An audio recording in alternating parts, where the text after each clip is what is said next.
요즘 우리들은 어떤 대상, 일, 물건에 대해서 의미를 묻지를 않습니다.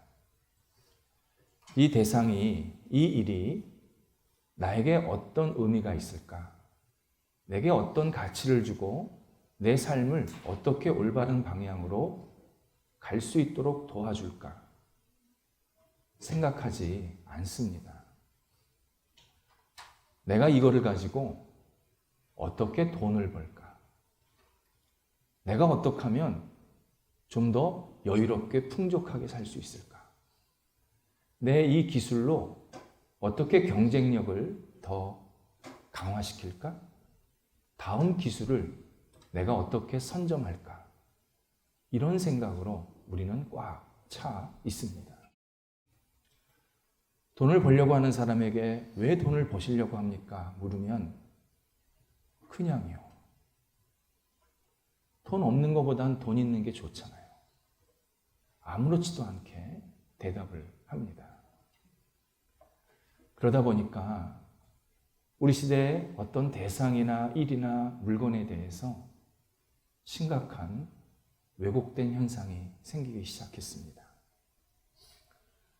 이런 일이 있습니다.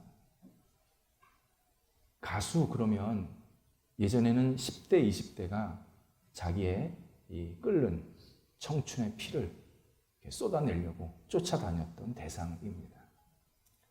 근데 요즘은 60대 이상이 특정 트로트 가수를 열렬히 쫓아다닙니다. 팬덤, 팬이 아닙니다. 팬덤, 완전히 무더기로 몰려다닙니다. 당연히 많은 금전적인 비용을 지출하는 것은 기본이고 그의 노래를 들으면 내가 위로를 받습니다. 내 인생이 새롭게 살기 시작했습니다. 이런 말을 아무렇지도 않게 합니다. 10대, 20대가 이런 말을 하면 웃고 넘어라도 가겠는데 60대 이상이 이런 얘기를 하면 이분은 지금 여태까지 빈 공간에 꽉 눌려서 살았구나. 제대로 된 삶의 가치가 없었구나. 이런 것들을 그냥 자연스럽게 느끼게 만들어 줍니다. 요즘에 애완견, 강아지를 많이 키웁니다. 애완견도요, 동물이다 보니까 수명에 한계가 있습니다. 아파가지고 시들시들하고 이제 세상 떠날 때가 되면 주인들이 그렇게 우울해하고 힘들어한답니다. 그래서 병원에 데리고 가면 동물병원에서 복제를 권유합니다. 자기가 키우던 강아지의 체세포와 다른 동물의 난자를 결합해서 내가 지금 키우고 있는 강아지와 90% 이상 비슷한 품종과 성격을 가진 강아지를 얻을 수 있습니다. 때로는 인공수정이니까 쌍둥이가 나옵니다. 그러면 기존에 키우던 강아지는 과감히 죽게 놔두고 새로 수정된 강아지를 받아서 그냥 계속 잘 키운다는 겁니다. 비용이 9천만 원에서 1억입니다. 생각보다 많이 합니다. 사람들이 피조물을 우상화하고 있습니다. 노래 잘하고 강아지 또 다른 물건들 좋죠. 노래 잘하는 사람 들으면 참 마음이 좋죠. 근데 그걸 넘어서 어떤 대상을 계속 절대화, 우상하면서 의미를 묻지 않습니다. 나는 그걸 가져야 되는 겁니다. 그래서 계속 우리가 영혼의 공간 속에서 헤매는 그러한 모습을 지금 목격하고 있습니다. 예수님께서 어렵고 힘든 지역에 살고 있는 갈릴리에서 유난히 많이 사역을 하셨습니다. 많은 병자들을 고쳐주셨고 수천 명에게 먹을 것을 제공해 주셨습니다. 예수님께서 이렇게 행동하신 이유는 예수 그리스도를 믿고 의지하고 따르라는 거였습니다. 내가 너희의 구원자다. 내가 너희를 이끌 수 있는 유일한 인도자다. 그러니 이 기적을 보지 말고 이 먹을 거, 이 병자 고친 거, 이런 것들은 그냥 겉의 모습이다. 그것을 행하는 나, 예수 그리스도를 바라봐야 된다. 나를 믿어야 된다. 나를 따라야 된다. 계속 말씀하십니다.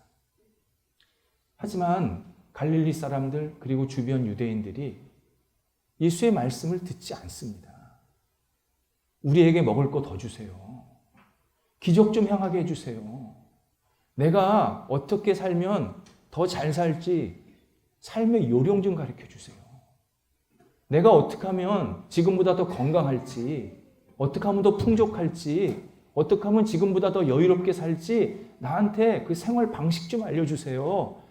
제발 구원 얘기, 영적인 얘기 나한테 하지 마세요. 듣기 싫습니다. 저는 배부르고 싶습니다.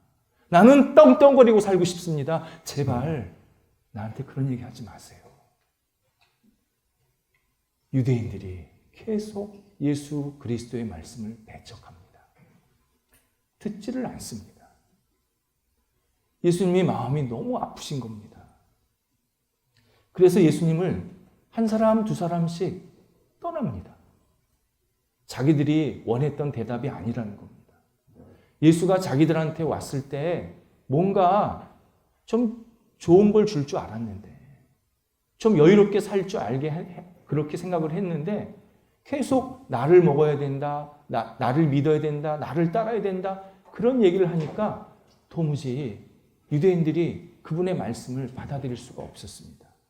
이것을 증명하듯이 60절에서 일부 제자들이 예수의 말씀이 어렵도다. 이렇게 불평하기 시작합니다. 이런 뜻입니다. 예수님, 사람들이 듣고 싶은 얘기 좀 해주세요. 사람들이 받고 싶은 것 좀 주세요. 좀 영적인 얘기, 구원 얘기 좀 하지 말아주세요. 제발 사람들이 우리를 쫓아다닐 수 있는 그런 근거를 좀 주세요. 좀 보여주세요. 그래야 사람들이 계속 쫓아다니고, 그래야 우리가 위신도 쓰고 좀 지위도 생기지 않겠습니까? 우리 주변에 사람들이 하나둘씩 다 떨어져 나가는데 이게 뭡니까? 일부 제자들이 예수님께 계속 불평을 한 겁니다. 이런 걸 보면 당시 제자들도 처음의 동기는, 예수님을 쫓아다니는 동기는 떡고물, 뭔가 자기들한테 이익이 있을 거다. 뭔가 자리를 하나 차지하게 될 거다. 그러한 기대감을 가지고 예수를 쫓았던 것이 분명합니다.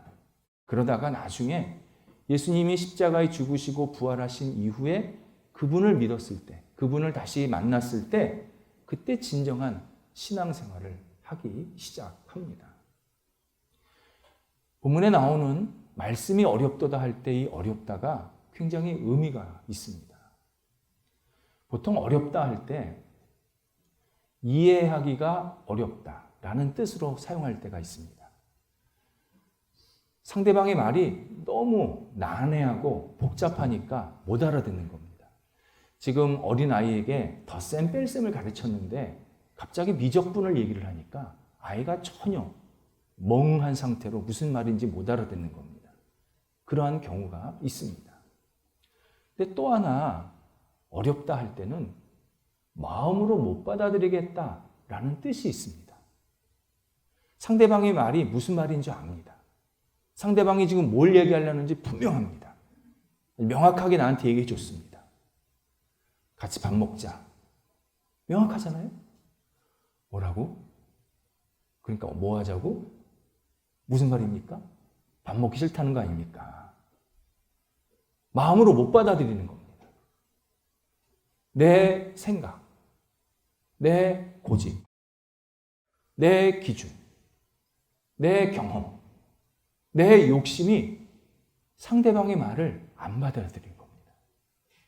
아, 그건 내 생각이랑 달라. 아, 그건 내 욕심이랑 달라. 난 그렇게 살고 싶지 않아. 그러면서 계속 배척하는 겁니다. 본문에 나오는 어렵다가 이 두 번째의 뜻입니다. 예수님께서 말씀을 어렵게 하신 게 아닙니다.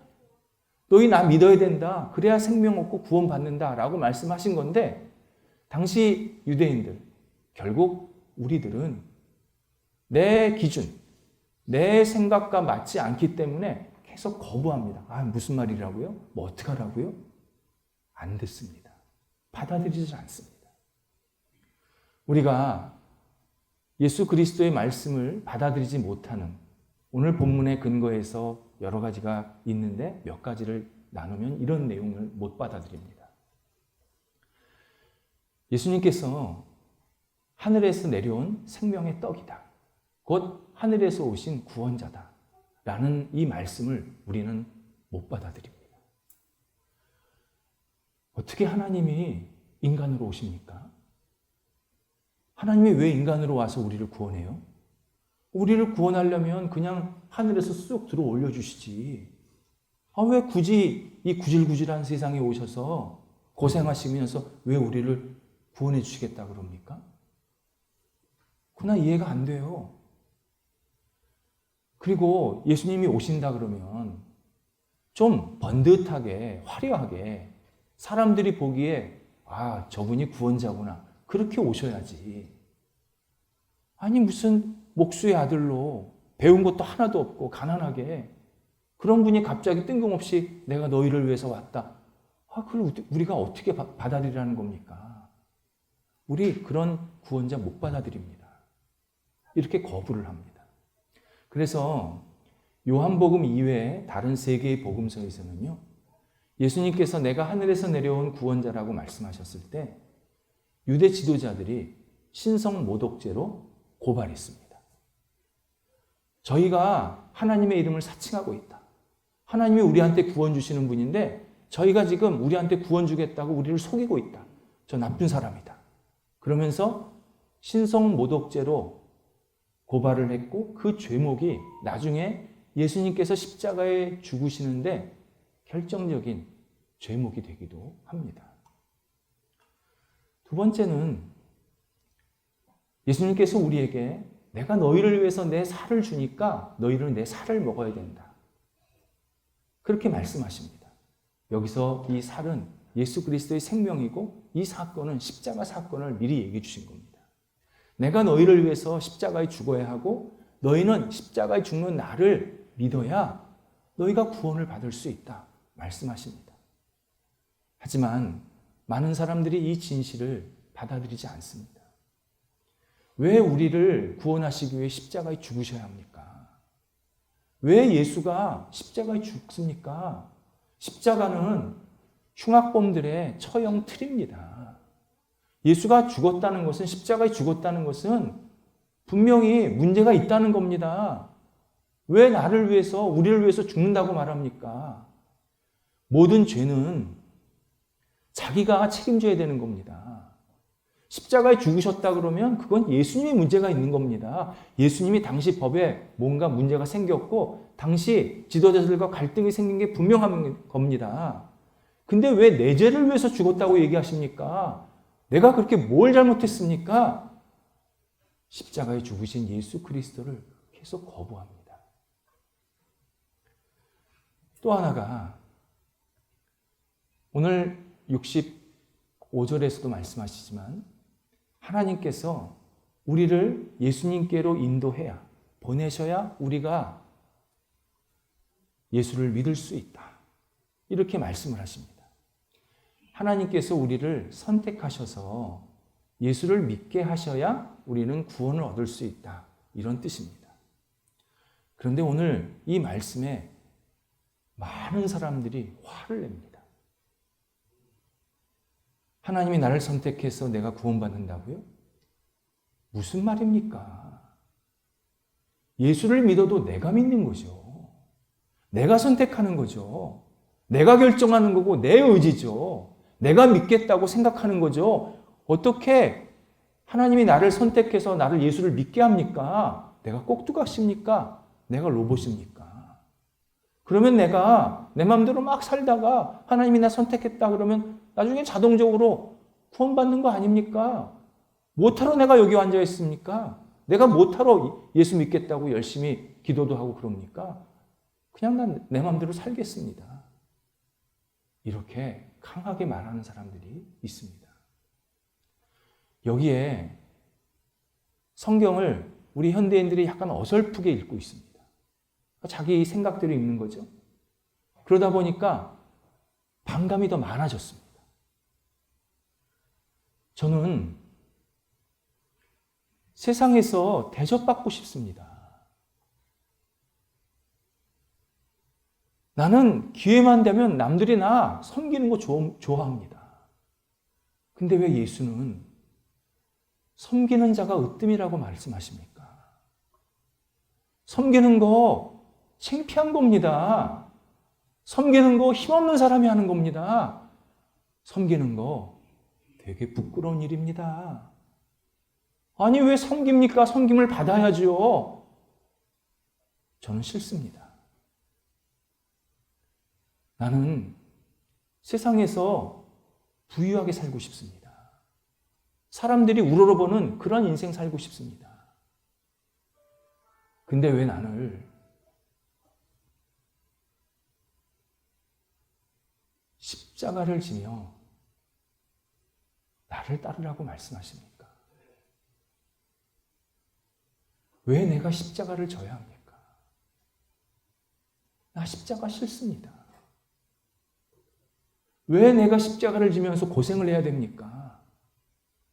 내가 돈 줄 테니까 남보로 십자가 지라 그러세요. 우리는 얼마나 예수님의 가르침에 대해서 반감을 하고 있는지 모릅니다. 그리고 예수 잘 믿는데요. 예수님이 가르쳐 주시고 예수님이 하신 말씀을 잘 받아들이지도 않으면서 나는 신앙이 있다고 착각하고 있어요. 그렇다면 우리는 하나님 앞에서 반응할 수 있는 게 명쾌합니다. 먼저 우리가 이 땅에서 왜 사는지를 좀 생각해야 합니다. 나 이 땅에 지금 왜 있습니까? 나 지금까지 왜 살았습니까? 내가 태어나겠다고 자천했습니까? 내가 이렇게 살겠다고 계획했습니까? 아니지 않습니까? 하나님이 우리 보내셨습니다. 하나님이 우리 이 자리에 앉혀주셨습니다. 하나님이 지금까지 우리를 이끌어 주셨습니다. 왜요?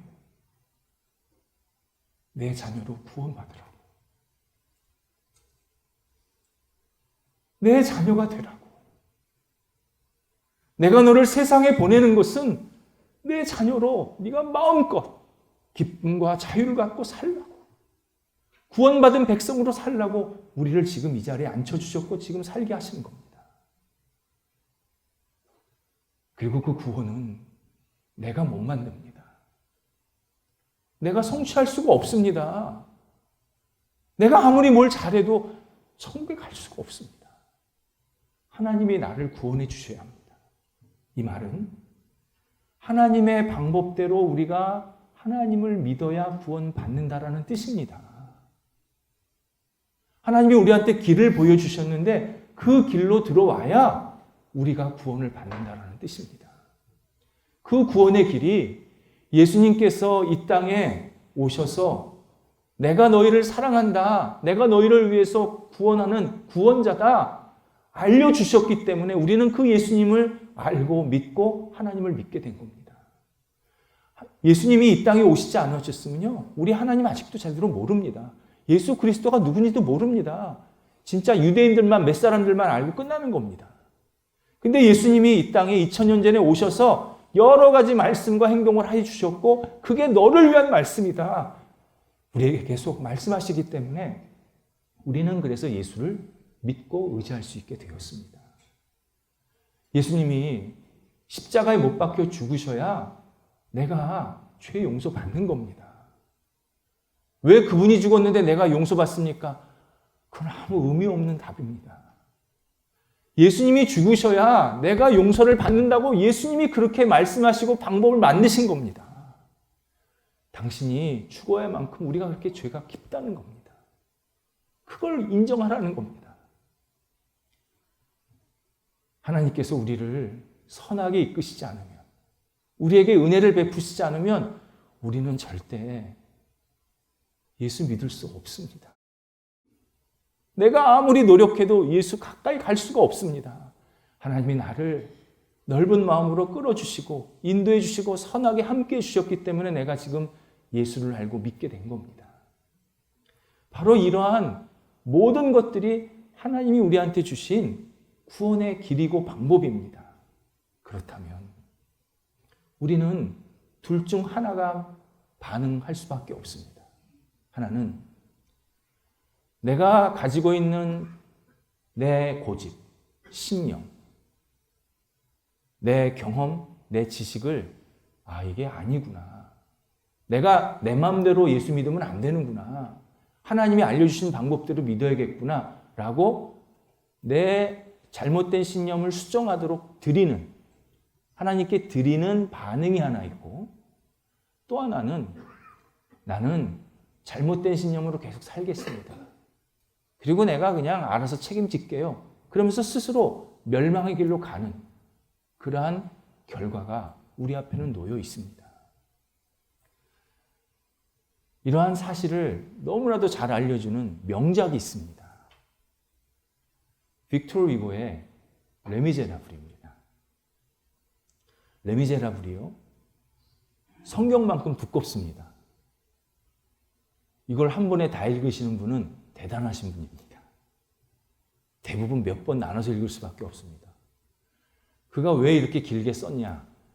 성경에 나오는 주제들을 자기 나름대로 최대한 이렇게 넣고 싶어서 자기 작품에 그런 갈망이 있어서 이렇게 길게 썼다라고 본인이 고백을 하기도 했습니다.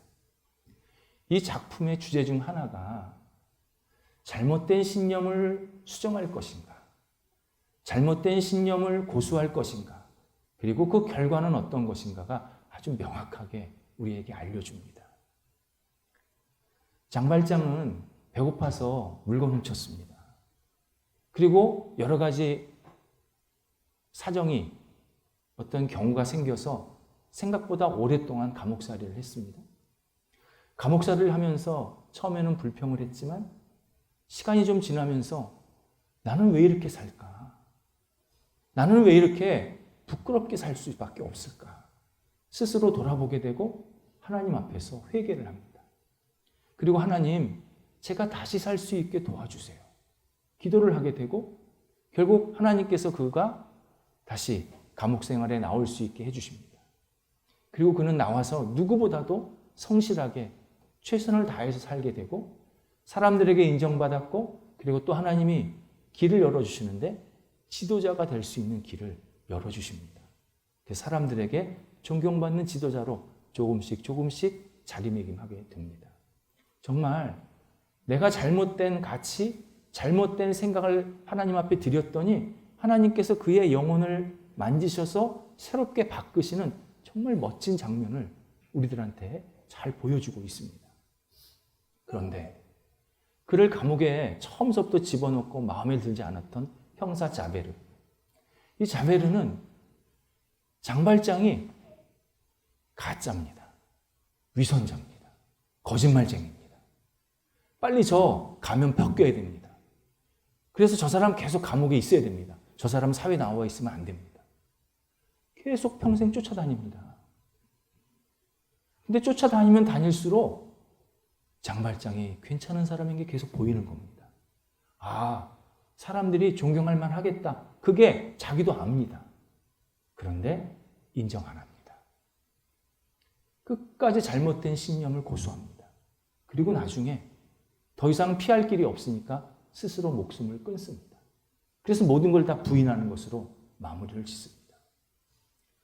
우리는 내가 장발장의 인생이 될지 자벨의 인생이 될지 하나님 앞에서 나 스스로를 진지하게 돌아봐야 합니다.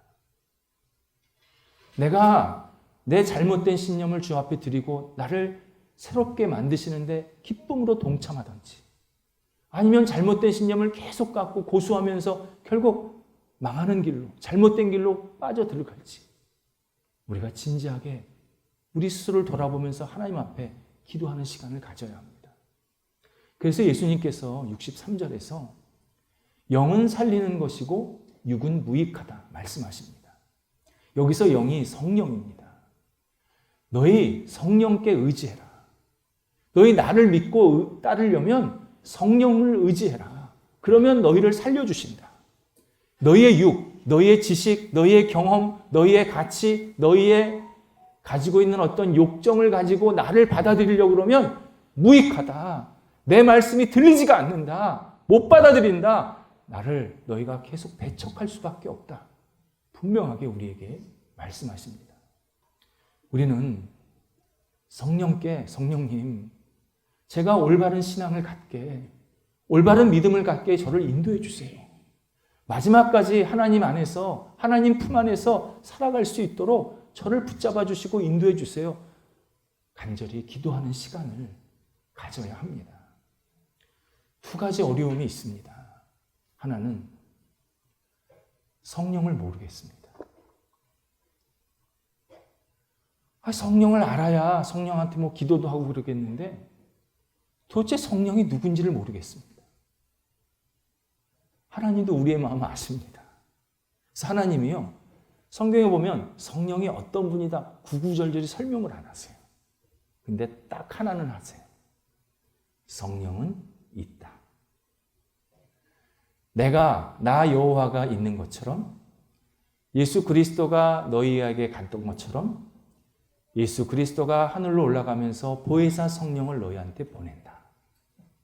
성령은 너희 옆에 있다. 이것만 기억하라. 성령은 너희 옆에, 너희 안에 있다. 성령을 의지하면서 기도하면 성령께서 우리를 선하게 이끌어 주시겠다고 약속을 하십니다. 우리의 신앙생활의 큰 걸림돌이 뭐냐면요, 다 알고 믿으려고 하는 게 문제인 겁니다. 알지도 못하는데 어떻게 믿습니까? 알지 못해도 믿음이 가능합니다. 실제로요, 알지 못하고 믿는 경우가 다합니다. 여러분, 외국 어떻게 가십니까? 그 나라 가보신 적도 있지만 처음 가는 나라도 있잖아요. 어떻게 가세요? 믿고 가잖아요. 비행기 타면은 그 공항 간다. 내리면 어느 도시 나온다. 믿고 가잖아요. 성령도 마찬가지입니다. 내가 다 모르죠. 내가 어떻게 성령을 다 알 수 있습니까? 다 알면 문제가 되죠. 사람은요, 다 알면요, 믿음이 생기는 게 아니라 교만이 생깁니다. 우리의 본성이 그렇습니다. 내가 다 알잖아요? 그럼 교만해져요. 믿음이 안 들어옵니다. 그래서 하나님은 당신을 다 알 수 없게 만드셨습니다. 우리가 다 알 수 있지도 못하지만 다 알 수 있는 능력이 있다 해도 하나님은 딱 거기선까지 막으십니다. 믿으라는 겁니다. 나를 믿으라는 겁니다. 성령을 믿고 성령께 기도하면 성령께서 우리를 반드시 예수 그리스도를 잘 믿을 수 있도록 도와주시고 이끌어 주시겠다 약속하십니다. 또 하나는 내가 성령께 기도했는데 내 눈에 볼 때 실패할 때가 있습니다. 성령님, 제가 예수님 잘 믿게 해주세요. 기도했는데요, 자꾸 내 신앙이 깊어지지가 않아요. 신앙이 자꾸 겉돌고요, 그리고 성숙하지도 않고 성장하는 것도 잘 안 보입니다.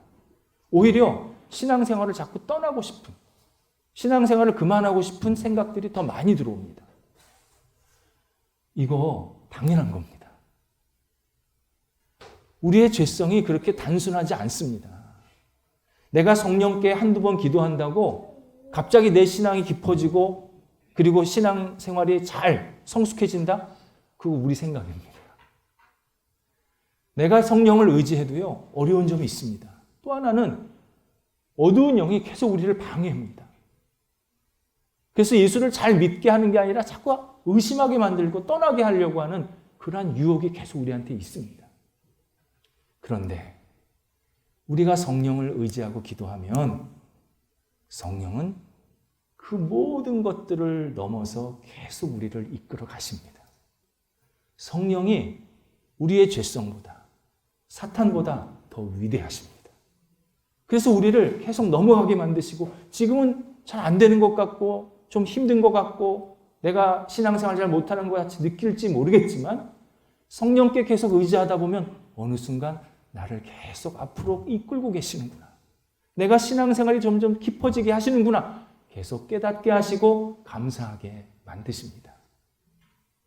하나님 없는 세상에서는요, 세상은 당신 혼자입니다. 당신만 믿고 사세요. 누구도 믿지 마세요. 당신만 믿고 살면 됩니다. 이런 말을 아주 스스럼 없이 합니다. 여러분, 이런 말을 들으면요, 그분이 참 인생을 헛살았구나, 그렇게 받아들이시면 정확합니다. 신앙인은 절대 혼자 아닙니다. 성령이 계십니다. 성령이 우리 안에 내 옆에서 계셔서 나를 위로해 주시고 힘 주시고, 내가 성령께 의지할 때 성령은 나를 계속 이끌어 가시면서 예수 그리스도와 함께 동행하도록 우리를 큰 은혜와 사랑으로 날마다 채워주십니다. 뿐만이 아니라 그 성령께서 믿음의 사람을 만나게 하십니다. 그래서 신앙의 사람, 하나님을 같이 경외하고 의지하고 바라보고 믿는 그 사람들을 우리를 만나게 하셔서 내가 성령을 의지할 때 서로 신뢰하게 하시고, 서로를 위해서 기도하게 하시고, 서로를 축복하고, 서로를 위로하고, 서로 손을 잡고 같이 하나님의 영광을 위해서 살 수 있도록 우리를 이끌어 주십니다. 그래서 성령을 의지하는 사람, 하나님 안에 거하는 사람은 절대 혼자가 아닙니다. 성령도 함께 하시고 성령이 붙여주시는 사람도 계속 같이 있게 만드십니다. 기도하겠습니다. 하나님, 저희가 예수 그리스도 안에서 성령의 인도하심을 받고 날마다 살아가게 하여 주옵소서. 저희 홀로 있다 생각하지 않게 하시고, 오직 성령께서 우리를 붙잡으시고 인도하심을 간절히 구하며 성령과 동행하게 하여 주옵소서. 성령님, 저희 믿음이 흔들릴 때마다 다시 믿음을 부어 주옵소서. 저희가 하나님을 놓칠 때마다 성령께서 다시 하나님과 하나 될 수 있도록 저희들을 붙잡아 주시옵소서. 성령이여, 저와 저희 가정과 저희 교회에 거룩한 연결자 되어 주시옵소서. 예수 그리스도와 영원토록 함께 할 수 있는 믿음의 복이, 은혜의 복이 저희 안에 가득 채워질 수 있도록 인도하옵소서. 예수님의 이름으로 기도드립니다. 아멘.